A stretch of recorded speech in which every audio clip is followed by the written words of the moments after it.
నమస్తే అండి. Welcome to my channel. ఈరోజు రెసిపీ వచ్చేసి హైదరాబాదీ గ్రీన్ చికెన్ కర్రీ. ఈ చికెన్ గ్రేవీతో చాలా జ్యూసీగా, టేస్టీగా ఉంటుంది.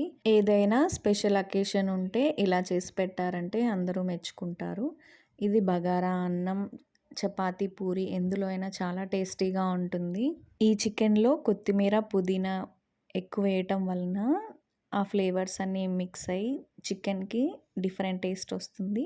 రోజు తినేలా కాకుండా డిఫరెంట్‌గా తినాలంటే ఇలా ట్రై చేయండి. ఎలా చేయాలో ప్రాసెస్‌లోకి వెళ్ళిపోదామా? ముందుగా ఒక హాఫ్ కేజీ చికెన్ తీసుకొని ఉప్పు, నిమ్మరసం వేసి శుభ్రంగా కడుక్కుంటే కొద్దిగా నీచు వాసన తగ్గుతుంది. తర్వాత ఇందులో పసుపు, కొద్దిగా ఉప్పు, కొద్దిగా మిరియాల పొడి, అలాగే కొద్దిగా నిమ్మరసం పిండుకోవాలి. ఇప్పుడు దీంట్లో ఒక హాఫ్ కప్పు పెరుగుని వేసుకోవాలి. అలాగే ఒక స్పూన్ అల్లం వెల్లుల్లి పేస్ట్ కూడా వేసుకొని మొత్తం బాగా కలిసేలాగా చికెన్‌కి మనం వేసినవన్నీ బాగా పట్టేలాగా బాగా కలుపుకోవాలి.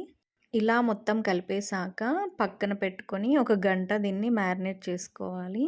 మీకు టైం లేకపోతే వెంటనే చేసుకోవచ్చు. ఇప్పుడు ఒక మిక్సీ జార్ తీసుకొని అందులో కొద్దిగా ఎండు కొబ్బరి, జీడిపప్పు, అలాగే లవంగ్, దాల్చిన చెక్క, యాలకు, జీలకర్ర వేసుకొని అందులోనే హాఫ్ కప్పు పుదీనా ఆకులు, అలాగే హాఫ్ కప్పు కొత్తిమీరను కూడా వేసుకొని గ్రైండ్ చేసుకోవడానికి వీలుగా కొద్దిగా నీళ్లు పోసుకోవాలి.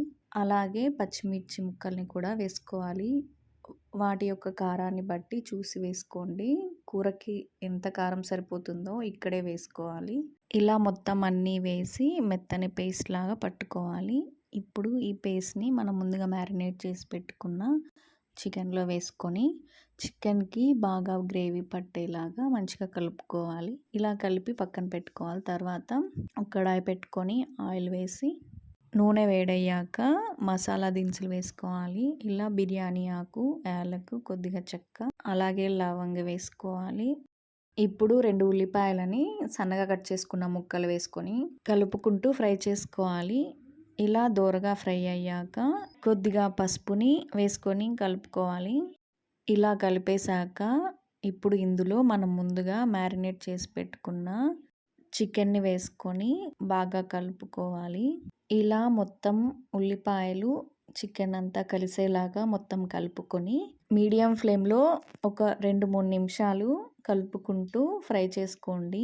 ఇలా మొత్తం కలిపేశాక ఇప్పుడు మూత పెట్టి 2, 3 నిమిషాలు ఉడికించాలి. ఇప్పుడు మూత తీసి చూస్తే చికెన్‌లో వాటర్ అంతా వచ్చేస్తుంది. ఇలా మొత్తం కలిపేసుకొని మళ్ళీ ఒకసారి మూత పెట్టి ఒక 2, 3 నిమిషాలు మళ్ళీ ఉడికించుకోవాలి. ఇలా మధ్య మధ్యలో కలుపుకుంటూ ఉడికించుకుంటూ మూత పెట్టుకోవాలి. మీకు గ్రేవీ ఎక్కువ కావాలంటే వాటర్ కూడా వేసుకొని ఉడికించుకోవచ్చు. నేనైతే వాటర్ వేయలేదండి. పెరుగు ఇంకా పట్టుకున్న పేస్ట్‌లలో ఉన్న వాటరే సరిపోయింది. ఇలా కలుపుకుంటూ మధ్య మధ్యలో మూత పెట్టుకుంటూ ఉడికిచ్చారంటే పైన ఆయిల్ రావటం స్టార్ట్ అవుతుంది. ఇలా ఆయిల్ కనిపించిందంటే కూర బాగా ఉడికిపోయినట్లు. ఒకసారి డౌట్ ఉంటే ఇలా ముక్క తీసి పట్టుకుంటే ఈజీగా విడిపోతుంది కదా! చూసారా ఎంత పర్ఫెక్ట్‌గా కుక్ అయిపోయిందో. ఇప్పుడు మనకు చికెన్ రెడీ అయిపోయినట్లే. ఇలా ఒక 2 నిమిషాలు కలుపుకొని సిమ్‌లో ఉంచి స్టవ్ ఆఫ్ చేయటమే.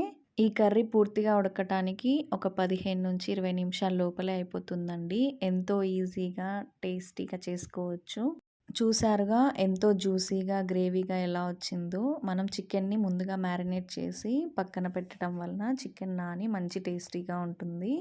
ఇలా ఇంట్లో వాళ్ళకి లేదా ఏదైనా ఒకేషన్‌లో చుట్టాలకి, ఫ్రెండ్స్‌కి చేసి పెట్టారంటే చాలా మెచ్చుకుంటారు. ఎంతో tasty, delicious chicken curry ready అయిపోయింది.